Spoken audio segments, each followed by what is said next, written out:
अध्याय 110 प्रभासतीर्थ वर्णन। ओम नमो नर्मदाय श्री मार्कंडेय उवाच ततो गच्छेत्तु राजेंद्र प्रभासेश्वरमुत्तमं विख्यातं त्रिषु लोकेषु स्वर्गसोपानमुत्तमं। मुनिश्रेष्ठ श्री मार्कंडेय वदले, राजेंद्र, त्यानंतर त्रैलोक्यात विख्यात उत्तम स्वर्ग सोपान असलेल्या उत्तम प्रभासेश्वर तीर्थास जावे। राजा युधिष्ठिरने विचारले, महाफलदायी प्रभास नावाचे तीर्थ कसे झाले? ते स्वर्गशिडी समान कसे विख्यात झाले? ते सर्व संक्षिप्तपणे आपण मला सांगावे। मुनिश्रेष्ठ श्री मार्कंडेय वदले, प्रभा नावाने प्रसिद्ध सूर्यदेवाची कुरूप पत्नी होती। प्राचीन काळी तिने उग्र तपस्येने श्री महादेवाची आराधना केली। श्री महादेवाच्या ध्यानात मग्न अशी ती वर्षभर वायुसेवन करत होती। हे पांडुपुत्र, तेव्हा प्रसन्न होऊन श्री महादेव प्रभाला म्हणाले, तू का कष्ट करतेस? तू तुझ्या मनातले शल्य मला सांग, कारण मी सदा सूर्यासह राहतो। माझ्यात व त्याच्यात काही अंतर नाही। प्रभा म्हणाली, हे शिवशंभू, पतीने पत्नीचे पोषण केले नाही तरी पत्नीचा पतीशिवाय अन्य देव नसतो, मग तो सगुण असो वा निर्गुण नि धनरहित, प्रिय असो वा अप्रिय, पण स्त्रीचा पती देव असतो। श्री महेश्वर, मी कुरूप असल्यामुळे या संसारात दग्ध होत आहे। मला पतिसुख मिळत नाही, यामुळे मी उग्र तपस्या करत आहे। श्री महादेव बदले, माझ्या प्रभावाने तू सूर्याची प्रिय पत्नी होशील।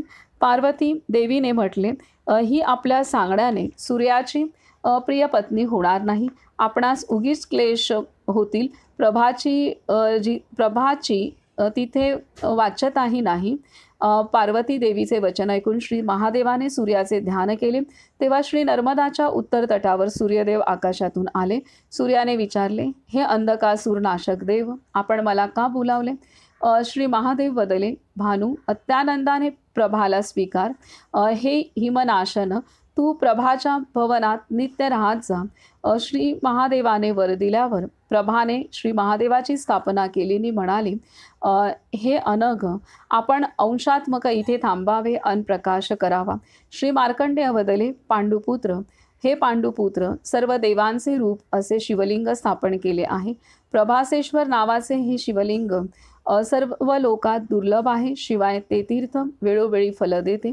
हे राजेंद्र, प्रभास तीर्थ तत्काल पुण्यफळ देणारे आहे।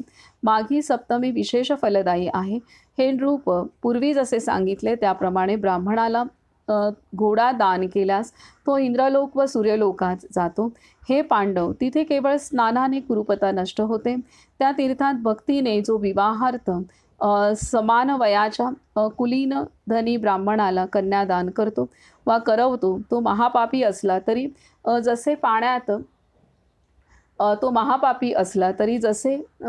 जसे पाण्यात मीठ विरघळते तसे त्याचे पाप नष्ट होते। स्वामीशी द्रोह, चोरी, खोटी साक्ष, चांडाळ व्रताचे आचरण, तांबिक वृत्ती, वृक्ष कापणे, अगम्य स्त्रीशी समागम, गावाबाबत कुट कारस्थान, विष देणे, पाप लपवणे, विद्या विक्रय, पापींना साथ करणे, पत्नी व सर्वांशी वैर करणे, ब्रह्महत्या, जमीन बळकावणे, गोहत्या, गुरु अग्नी ब्राह्मणांचा अपराधी यासारखे पापशिवाय जंबू, प्लक्ष, शाल्मली, कुश, क्रौंच, शाक व 7वे पुष्कर द्वीप इथे जे पाप होते ते विवाहार्थ कन्यादानाने नष्ट होते। कन्यादान करणारा सूर्यलोक भेदून शुभ शिवलोकात जातो। जोपर्यंत 14 इंद्र असतात तोपर्यंत तो रुद्रलोकात विहार करतो। सर्व पापांचा क्षय झाल्यावर शिवरूप होतो। हे पांडुपुत्र, जोपर्यंत प्रभास तीर्थास मनुष्य जात नाही तोपर्यंत तो भटकत असतो।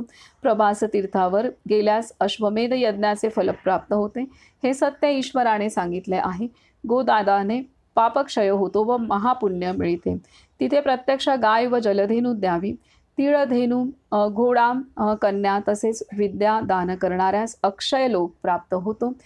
हे नृपश्रेष्ठ, सर्व इच्छापूर्तीसाठी मोठे वस्त्र, दूध, धान्य शिवाय गृहोपकरणांसहित गायी दान केल्यास त्याने जणू सप्तसागरापर्यंत पृथ्वीला लपेटले। हे राजा, द्वीपेश्वरमध्ये विशेषतः चतुर्दशीला जितेंद्रियाने वृषोत्सर्ग सर्व काळ करावा। हा श्री स्कंद पुराणातील रेवाखंडाच्या उत्तर भागातील प्रभास तीर्थ वर्णन नावाचा 110वा अध्याय पूर्ण झाला. तर इथे सूर्यदेवतेची पत्नी प्रभा हिनं इथं तप केलेलं आहे आणि श्री महादेवांनी वर तिला दिलेलं आहे. आणि स्वतः श्री महादेवांनी सूर्यदेवतेला सांगितलं की तुम्ही प्रभा तिच्यासोबत राहा. तर हे असं हा इतिहास आहे या प्रभास तीर्थाचा. तर इथे हे प्रभास तीर्थ सूर्यदेवतेच्या पत्नीच्या संदर्भात आहे. आता पुढील अध्याय आहे अध्याय 111 मार्कंडेश्वर महिमा वर्णम. ओम नमो नर्मदाय.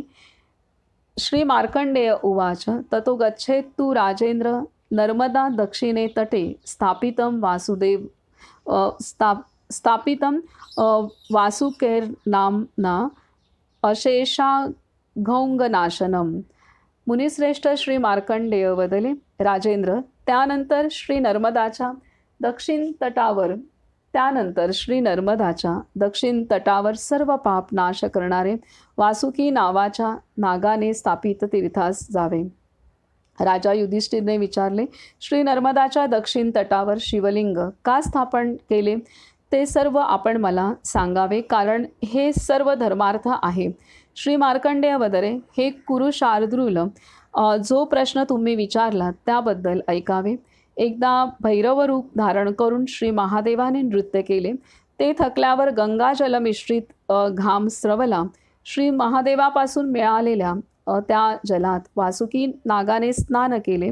हे भरतवंशोत्पन्न राजा, तेव्हा त्या नागावर मंदाकिनी क्रोधित होऊन म्हणाली, तू अजगर होशील. वासुकी नाग म्हणाला, हे हरसंभवे, मी पापी तुझ्या दयेस पात्र आहे.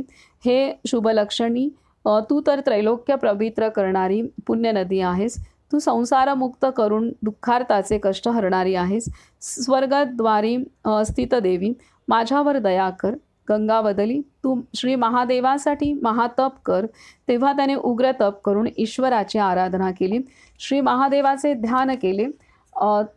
तो मनोनिग्रहाने शांत झाला. तेव्हा 100 वर्ष पूर्ण झाल्यावर श्री महादेव प्रसन्न झालेत. मी त्याच्याजवळ उभे राहून स्नेहपूर्ण आवाजात म्हणाले, हे महाबलवान पन्नग, तू श्रेष्ठ वर माग. वासुकी म्हणाला, हे त्रिशूळधारी श्री महादेव, जर आपण माझ्यावर प्रसन्न आहात व मला वर देऊ इच्छिता तर हे वृषवाहन मला स्वकीय स्थान द्या.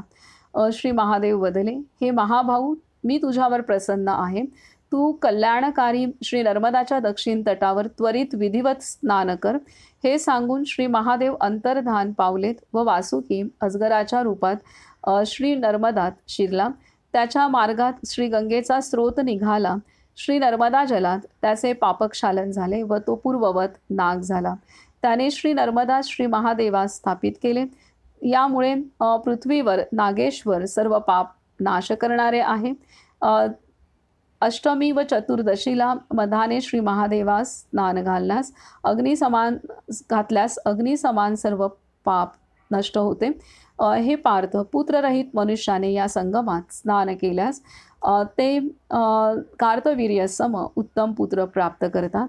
उपवास करून भक्तीने श्राद्ध करणारे पितरांना नरकातून तारतात.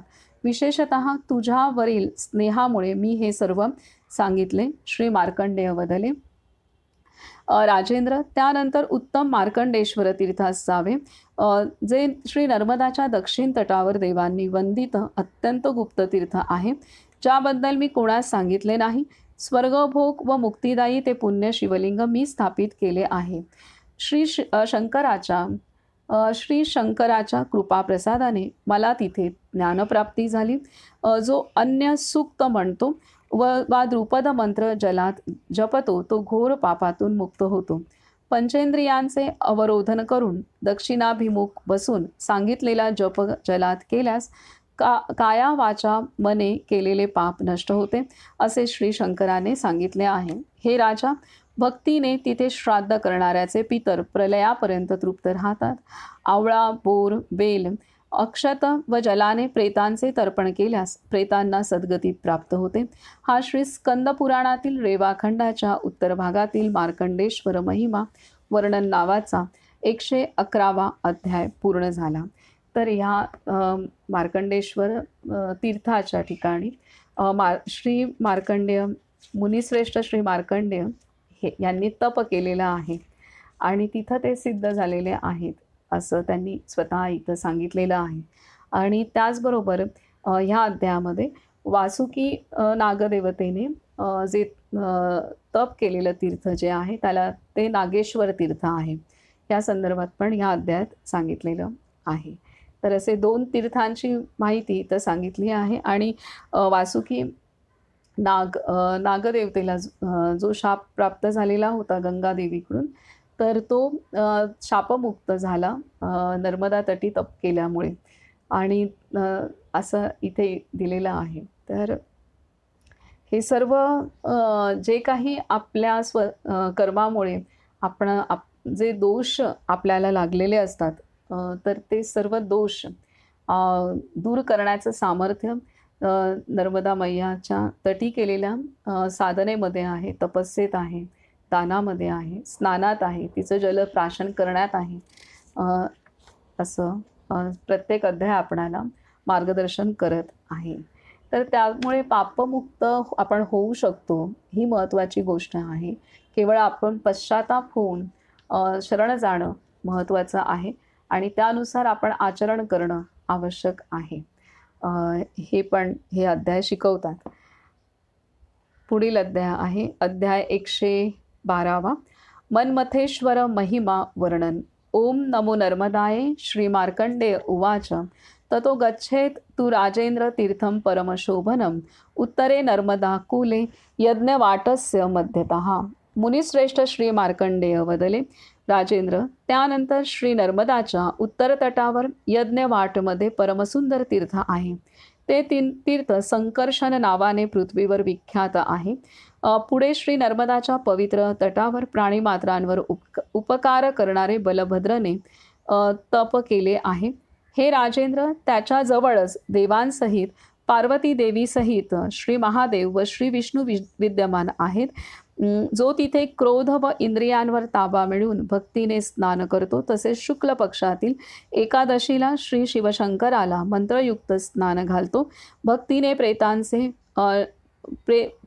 प्रेतांचे श्राद्ध करतो, तो उत्तम स्थानास जातो, असे बलभद्रचे वचन आहे. राजेंद्र, त्यानंतर उत्तम मन्मथेश्वर तीर्थास जावे. तिथे केवळ स्नान केल्याने मनुष्य यमलोक पाहत नाही. हे पांडुपुत्र, निपुत्रिक स्त्रीने श्री महादेवास स्नान घातल्यास तिला सत्याचरणी व दृढ व्रतधारी पुत्र प्राप्त होतो. हे राजा, मनवश असलेल्या मनुष्याने मौन पाळून तिथे स्नान व भक्तीने उपवास केल्यास त्यास गोसहस्त्र फल प्राप्त होते. जो मनुष्य नृत्य, गीत व वाद्यांसहित रात्री जागरण करतो, त्याच्यावर पार्वतीसहित मन्मथेश्वर महादेव प्रसन्न होतात. त्याच्यावर नाराज होऊन यमराज काय करू शकतात, त्याला पाहणेही अशक्य आहे. यास्तव ते तीर्थ कामदेवाने स्थापित केले आहे. राजा, तिथे अन्नदानाचे उत्तम फल सांगितले आहे. पृथ्वीवर मन्मथेश्वर स्वर्ग सोपान आहे. तिथे श्राद्ध, दान व अन्नदानाचे विशेष फल सांगितले आहे. हे भरत वंशोत्पन्न राजा, तुमच्या भक्तीमुळे मी हे सर्व सांगितले.